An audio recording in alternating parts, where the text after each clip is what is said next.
The Black Sea is no longer a battlefield. ላለፉት 3 ዓመታት በሚሳኤሎች በከባዱ ሲደቋቆሱ የከረሙት ሞስኮና ኪየቭ በጥቁር ባህር የሚያካሂዱትን ውጊያ ለመግታት ከስምምነት ላይ ደርሰዋል። በሌላ ሀያል ሀገር አሜሪካ አደራዳሪነት ለ3 ቀናት ያህል በሳውዲ አረቢያ መዲና ሪያድ በተደረገው የተኩስ አቁም ውይይት በጥቁር ባህር ከስጋት ነጻ የሆነ የንግድ መርከቦች እንቅስቃሴ እንዲኖር በባህሩ ላይና አቅራቢያው ባሉ ስፍራዎች ላይ የሚደረጉ ማንኛውም ወታደራዊ ጥቃቶች እንዲቆሙና ምንም አይነት የተኩስ ድምፅ እንዳይሰማ ተስማምተዋል። በሳምንታት ይጠናቀቃል ተብሎ ከ3 ዓመታት በላይ የነካውን ወደ አመድነት እየቀየረ ሳይቋጭ በዘለቀው የሩሲያና ዩክሬን ጦርነት ጥቁር ባህር እጅግ ወሳኝ ሚና ካላቸው ስፍራዎች መካከል ይጠቀሳል። ከጦርነቱ በኋላ በሩሲያ ቁጥጥር ስር የዋሉ የዩክሬን ምስራቃዊ ግዛቶች ግርጌ የሚገኘው ጥቁር ባህር እንደ አውሮፓውያን አቆጣጠር በ2014 በሞስኮ የተጠቃለለችውን ክሬሚያንም ደሴት አድርጎ አቅፎ ይገኛል። ባለው ከፍተኛ የሃይድሮጅን ሰልፋይድ ክምችት ምክንያት ወደ ባህሩ በጥልቀት የሚገባ ማንኛውም ነገር የሚለብሰው ጥቁር ገጽታና ባህሩን የሚመታው ከባድ ማዕበልና ጭጋግ ጥቁር ባህር የሚል ስያሜ እንዳሰጠው ይነገራል። ጥቁር ባህር ጦርነት ላይ የሚገኙትን ሩሲያንና ዩክሬንን ከሁለተኛው የዓለም ኃያላን ያህል ተሰላፊ ተርታ የምትመደበውን ቱርክን፣ ጆርጂያን፣ ቡልጋሪያንና ሮማንያን የሚያዋስን ሲሆን በምስራቅ አውሮፓና በደቡባዊ እስያ መካከል የሚገኝ ከፍተኛ ስትራቴጂካዊ ጠቀሜታ ያለው ባህር ነው። ከጥቁር ባህር ተነስቶ በሁለት መተላለፊያዎች ማለትም በሜዲትራኒያን ባህር ከዚያም ቀይ ባህርን አቋርጦ ወደ መላው እስያ እንዲሁም ከሜዲትራኒያን ባህር በጂብራልታር ሰርጥ ወደ አትላንቲክ ውቅያኖስ በመሻገር ወደ አውሮፓና አሜሪካ ምርቶችን ለመላክ እንዲሁም በቀጠናው የጂኦፖለቲካ ተጽዕኖ ለማስፋት የሚያስችል በመሆኑ ጥቁር ባህር እንደ ስሙ ሞት ደጋሽ የኃያላን መራኮቻ ባህር ሆኖ ዘልቋል። ሩሲያ ዩክሬን በጥቁር ባህር አቅራቢያ ያሏትን መሬቶች ለመንጠቅ ከፍተኛ ውጊያ ስታካሄድ ቆይታለች። ለዚህ ዋነኛው ምክንያት ደግሞ ኪየቭ በጥቁር ባህር ያላትን የባህር በር ተጠቃሚነት ማሳጣትና በየብስ ብቻ አጥሮ የማስቀረት እቅድ አካል በመሆኑ ነው። ዩክሬን ብቸኛው የባህር በር ድል የምታገኘውና ዓለም አቀፍ የንግድ እንቅስቃሴዎቿን የምታካሂደው በጥቁር ባህር በምታጓጉዟቸው ግዙፍ መርከቦችና በባህር ዳርቻ በገነባቻቸው ትላልቅ ወደቦች አማካኝነት ነው። በሩሲያ ጦር ጠንካራ ድብደባ የሚደረግበት የኦዴሳ ወደብ ክፍልም ለዚህ ዋነኛው ተጠቃሽ ነው።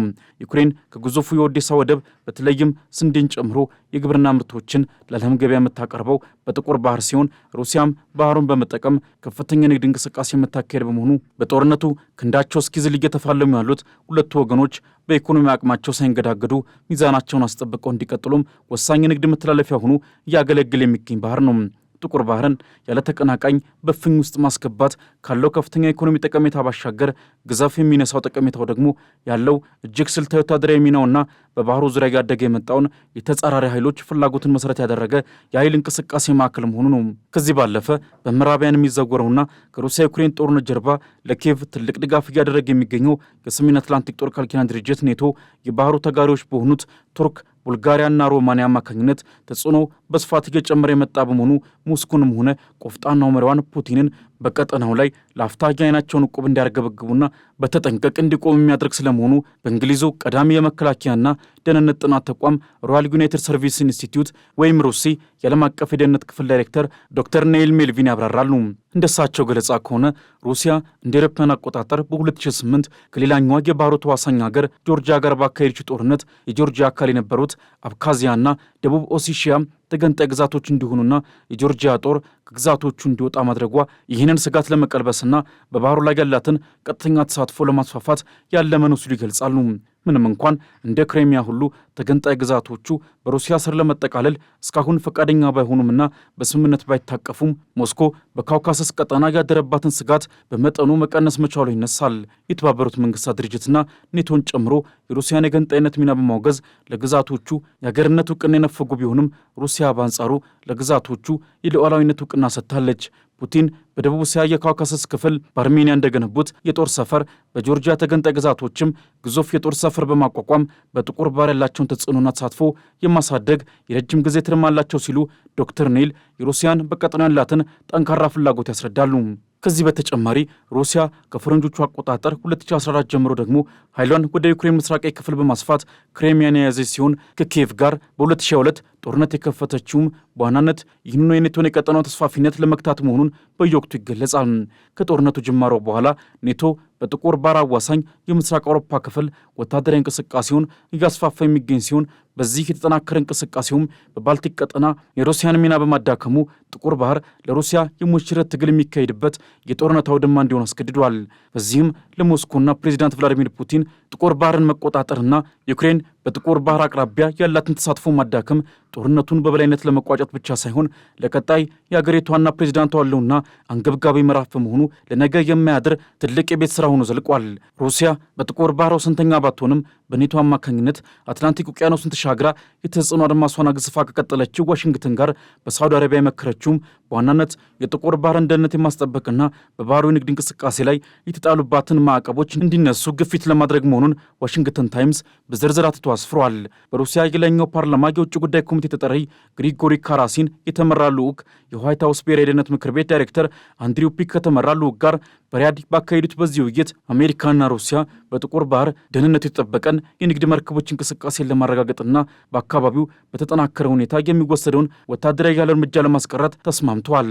ክሬምሊን በሰጠው መግለጫም ሁለቱም ወገኖች የባህር ላይ ደህንነትን ለማረጋገጥ የንግድ መርከቦችን ለወታደራዊ ጥቅም መዋልን ለመከላከልና የፍተሻ ዘዴዎችን ተግባራዊ ለማድረግ ቁርጠኝነታቸውን ገልጸዋል ብለዋል።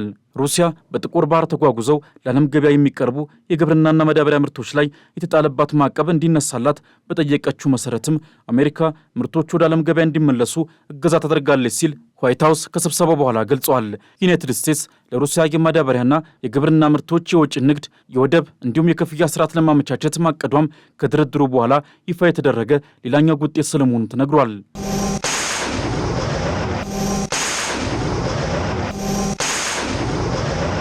ሞስኮ በዓለም አቀፍ ንግድና ኢንቨስትመንት የገበያ ፍሰት ላይ በሚሳተፉ የሩሲያ ባንኮች ላይ የጣለው ማዕቀብ እንዲነሳ ባቀረበችው ተጨማሪ የድርድር ጥያቄም የሩሲያ ባንኮችን ከስዊፍት ጋር ማገናኘትን ጨምሮ የፋይናንስና የንግድ ክልከላዎችን በማንሳት የሩሲያ የግብርናና ማዳበሪያ ምርቷን ለዓለም አቀፍ ገበያ ማቅረብ እንድትችል ዩናይትድ ስቴትስ ድጋፍ እንደምታደርግም ቃል ገብታለች ተብሏል። በዚሁ መሰረትም የጥቁር ባህር የስምምነት ትግበራም በሩሲያ የግብር ባንክ ሮስልኮዝ ባንክ ላይ የተጣለው ማዕቀብ ሲነሳ ይጀምራል ብሏል ክሬምሊን። ከዚህ ባለፈ ዋሽንግተንና ኪየቭ በሩሲያና በዩክሬን የኤነርጂ መሠረተ ልማቶች ላይ የሚደርሱ የእርስ በርስ ጥቃቶችን የሚያስቀር መፍትሄ ለማዘጋጀት ተስማምተዋልም ተብሏል። ሩሲያና አሜሪካ ከመጋቢት 9 ጀምሮ በሩሲያና በዩክሬን ያለ ተቋማት ላይ የሚደረገው ጥቃቶችን ለ30 ቀናት ለማቆም መስማማታቸው የሚታወስ ሲሆን ኪየቭም ቀደም ብላ ስምምነቱን በተናጠል መቀበሏ ይታወቃል። የስምምነቱ አተገባበርና የፈጻጸም ግምገማ በቀጣዩ ውይይቶች ላይ ለማካሄድም እቅድ ስለመያዙ ነው የተሰማው። ምንም እንኳን የሩሲያም ሆኑ የዩክሬን ተደራዳሪዎች ፊት ለፊት ባይገናኙም ፕሬዚደንት ቮሎዲሚር ዜሌንስኪ የጥቁር ባህርን ውጊያ ማቆም ወደ ትክክለኛ አቅጣጫ የሚደረግ ወሳኝ ምዕራፍ ነው ሲሉ አሞካሽተውታል። ከዚህ ባለፈ ዋሽንግተን ሁለቱም ተፋላሚ ወገኖች በቀጣይ በሚደረጉ ተከታታይ ውይይቶች ሁሉን አቀፍ ዘላቂ የተኩስ አቁም ስምምነት ላይ እንዲደርሱ ለማስቻል የሚደረገው ጥረት ተጠናክሮ ይቀጥላል ማለቱን የዘገበው ቢቢሲ ነው። The Black Sea is no longer a battlefield.